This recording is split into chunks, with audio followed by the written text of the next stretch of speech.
Hello, hello. So in today's video, what I want to do is to discuss the ethics of early Buddhism.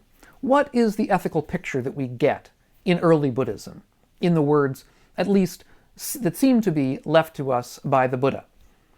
In the words of perhaps one of the most prominent early translators of Buddhism, Buddhist philosophy is ethical first and last. This is beyond dispute. The Buddha provided us a deep and profound understanding of human psychology, but it was not simply in the service of understanding. It wasn't simply in the service of sort of intellectual discourse. It was in the service of changing things for the better, of discovering a path of practice that would allow us to make our lives better, and so on. And so it was in the service of an ethical system, not simply an intellectual one. At the near end, that is the end that's probably close to most of us, the Buddha's system provided a direction, guidance for ordinary people like you and me as ways to live better lives, happier lives, more productive lives, lives that were better not only for ourselves but for those around us. At the far end, perhaps quite a ways from where we are right now, but at the far end, the Buddha also provided a deep and complicated path of practice that would potentially lead one all the way to complete mental purification. On the near end, the Buddha provided what are known as precepts of ethical action, guidelines that we could follow, such as not to kill, not to steal, not to commit sexual misconduct or, let's say, harm through sexuality, not to lie, and not to abuse intoxicants. The Buddha also gave guidelines for what is known as right livelihood. That is, how we could make a living in proper ways and not in improper ways, by avoiding certain kinds of trades that the Buddha believed were harmful, such as trades in weapons, in human beings, in meat, in intoxicants, and in poisons. The basic picture in all of this was to avoid harm and avoid intending harm to others. The Buddha adopted the general Indian picture of karma in relation to ethics. That is, that certain kinds of intentions and actions resolve themselves in real karmic results. If we intended in certain ways, we could gain good results for ourselves later on. And if we did intentions that were impure, if we had intentions that were impure, if we did actions that were impure, we could gain punishments for ourselves in the future. The Buddha's picture seems to have differed from earlier conceptions of Dharma, or I should say karma, in the Indian milieu, and the Indian ideas around him, because the idea of karma that seems to have come up in India was one that was oriented more around specific ritual actions. That is, that good karma was gained by performing the correct ritual actions or actions in a ritual context. So if you did the right sorts of ritual actions, that would give you good karma. It might give you a long life. It might give you wealth in the future, more children, and so on. Whereas if you performed incorrect ritual actions or no ritual actions at all, you could expect perhaps worse karma to result. The Buddha, however, looked beyond mere ritual action to all of our actions, all of the actions of our lives. Indeed, what the Buddha said very famously was that it is intention I call karma. That is to say, it was intention, mental actions, mental intentions that were the Buddha's focus. The Buddha's basic ethical picture was one of avoiding certain kinds of, we might term, impure intentions, and trying to purify our intentions. Now, none of this is to claim or to suggest that actions weren't also important for the Buddha. Of course they were. An intention that was unrealized was, of course, not nearly as bad as one that was, but that in one's actions, it was the intention behind the action that made it karmically beneficial or not. So to return to the point that we made earlier, the Buddha's emphasis was that we avoid intending harm. Well, why is that? Well, partly because this intention of harm is an intention that is, in the Buddha's understanding, necessarily bound up in a mind state of ill will or anger or hatred. And these are impure mental states. They're states that resolve in bad karma. They also resolve in harm to others around us if we carry them out. And similarly, we were to avoid intentions of greed, which was another impure mental state. The Buddha's belief is that most human action was motivated by the greed, in particular the greed for sense pleasures. And while that might seem somewhat innocuous to us most of the time, the fact is the Buddha believed that sense pleasures were the sorts of things that we would strive for, that this greed for sense pleasures motivated human striving in ways that was detrimental. That to gain these sense pleasures, we would have to perhaps involve ourselves in livelihoods that were unsavory, that we would have to defend our wealth from others around us in order to mass the wealth that we would need to gain sense pleasures. And if what we could gain, even with these relatively small, unsavory kinds of livelihoods, wasn't enough for us, which it often isn't for many people, then we might have to engage in other things like thievery or murder. We might even have to engage in warfare, massive conflict with others in order to, again, amass this kind of wealth that we would need to gain all of the deepest sense pleasures that were available to us. And I think if we look around in the world today, we can still see the same kind of syndrome around us nowadays.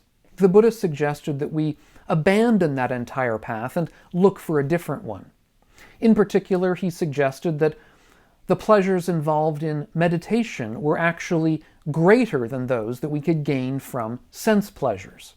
And indeed, that in order to gain these meditative pleasures, engaging in plunder or warfare or murder isn't going to help us. It's not going to gain success in meditation. Indeed, much the opposite.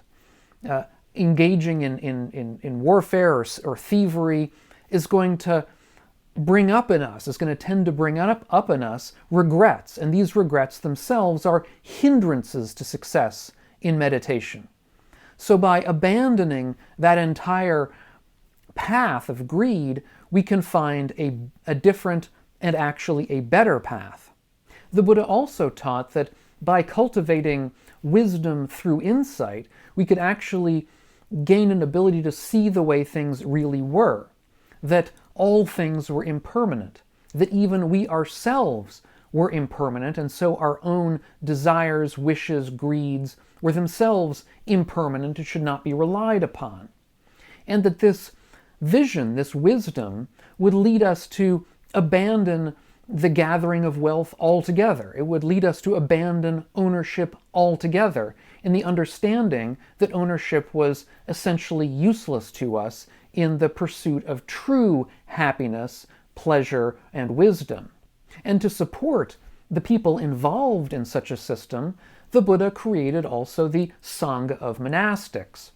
That is, a group of people who could live without any means of wealth gaining through the support of the surrounding lay community. That is to say, this was a pragmatic kind of decision that in order for this sangha of true monastics to exist, there needed to be a sort of a reciprocal relationship with the lay community around them, where the monastics would pursue this purity of lifestyle, this purity of mental states, and be supported in that pursuit by the wealth of the surrounding lay community, who would donate food and lodging and clothing and medicine to allow the monastics again to pursue that kind of lifestyle. And in exchange, the monastics would teach the Dharma to the lay people, and this would foster a kind of a healthy mutual interaction between monastics and lay, rather than having the monastics separated out in some kind of exclusive enclave where they never interacted with others, which would not be really healthy for the monastic lifestyle in the Buddha's understanding. However, this turn towards the discussion of the monastic lifestyle gets us a little bit out of the direct issue of ethics and into more sociopolitics, although they are related. Now, the last point that I want to touch on here is a point about metaethics. That is to say, what grounds the Buddha's ideas of ethics?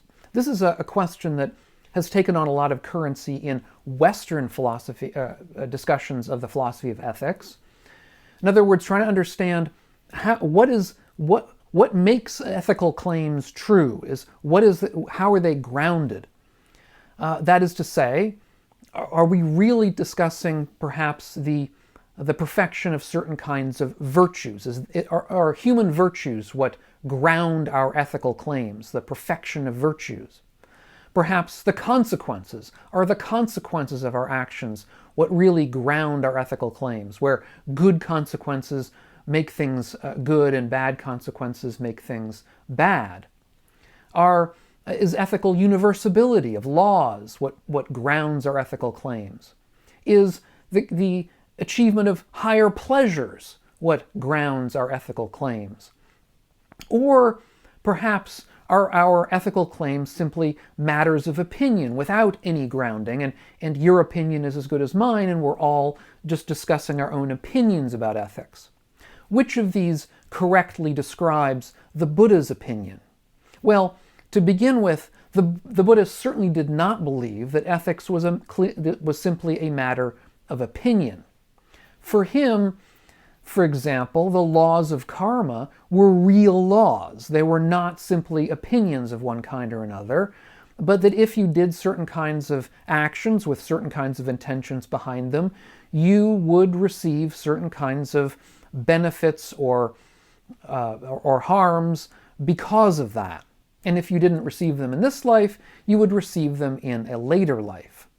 For the Buddha, there was a real difference between somebody who was enlightened, that is to say, who had completely purified their mind stream, and somebody who was not enlightened. But as to the metaethical question of what really grounded the Buddha's opinion about ethical claims, the Buddha never discussed how to ground ethical claims. He never tried to foundationalize, the term is foundationalize, his ethics. Instead, the Buddha's ethics seems to have been more of a pragmatic kind of ethics, one without a determined foundation. Now, the recent scholar Damien Kuhn has written a book about Buddhist ethics, a very good book about Buddhist ethics, where he says that the correct way of understanding, or the best way to understand Buddhist ethics, is as a virtue ethics. That is, the best way to interpret it is that the Buddha was suggesting we perfect our virtues. That other kinds of interpretations are not as good, but this virtue ethics, which is an ethics actually that comes in the West from Aristotle, among others, that this kind of Aristotelian ethical picture is the best way to see it.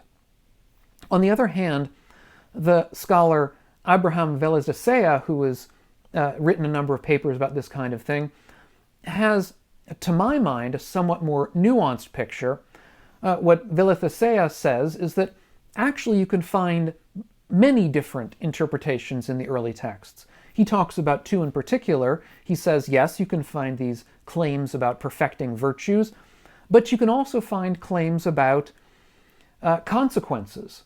In other words, the Buddha talked about both, about doing things, intending things that brought good consequences, and that being the goal of our ethics, of our correct actions and correct intentions, just as much as he would have talked about, let's say, improving virtues such as wisdom. In my opinion, there are many ways to interpret the Buddha's ethics on a Western picture. All these consequences or virtues, these are kind of Western interpretations coming from particular Western types of ethical systems, known as consequentialism or virtue ethics. Another way of interpreting it is seeing ethics as perfecting our ability to have pleasures. One of the ways that the Buddha and others in the Buddha's purview, such as Sariputta, discussed improvements is through perfecting our pleasures, that nirvana was the highest pleasure, that our ability to attain certain kinds of mental absorptions was an ability to reach higher and higher states of pleasure.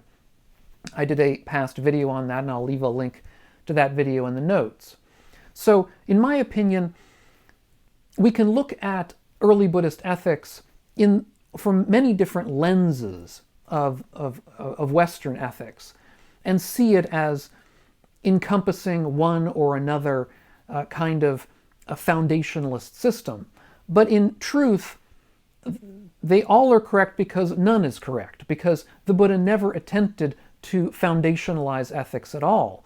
Rather, the Buddha's picture was, as I say, more pragmatic, that ethics was in the service of basically purifying the mind, ending dukkha, ending suffering, and that we could understand it from many different perspectives. At the end of the day, the Buddhist Dharma was a Dharma of ethics. It was his ethical system that was the driving force behind all of what he discussed. This ability, this wish to end human suffering through practice, through insight, and through wisdom. Now we might wonder, is therefore it true that the only thing the Buddha discussed was dukkha and the ending of dukkha, as some people claim?